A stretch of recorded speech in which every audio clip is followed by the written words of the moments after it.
Vítajte. Čo potrebujete?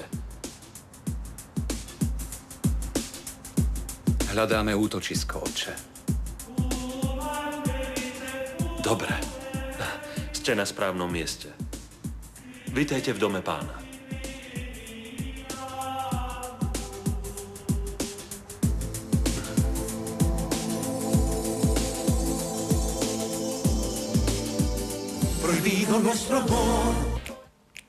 Budete v ústraní.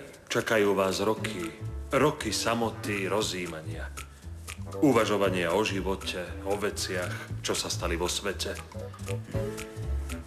Prepáčte, mám veľmi zlú pamäť. Akože sa voláte? Ja som otec Juan. A to je brat Benito. Tak je. Dobre, takže ako viete, my tu v rehoľnom kláštore skladáme sľub. Je to akýsi sľub ticha, anonymity a pri vstupe sme zmenili svoje mená. Pred nikým neodhalujeme svoje tváre. Samozrejme až na niektoré výnimky. Ale my chceme zložiť ten sľub. Preto sme vlastne tu. Dobre, chápem. Brat Benito je k sebe veľmi prísny, je to tak?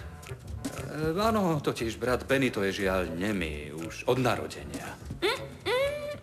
Dobre, rozumieme, áno. Áno, dobre. Toto je dom Boží. Víta vás. Pripravím vaše cely. S dovolením.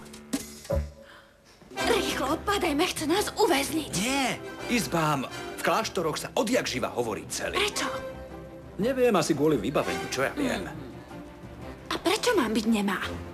Aby si to nepokazila tým, že treskneš nejakú tú svoju šťavnatú poznámku. Aké romantické. Ja možno hovorím veľa, ale ty veľmi málo. Mal si sa spýtať na Fabiána. Nepočula si povedal, že si menia mena. Na koho teda nájdeme? To neviem. Asi v absolútnej tichosti. Našu lásku nechce svet. Prečo? Lebo väčšej lásky niet. Prečo?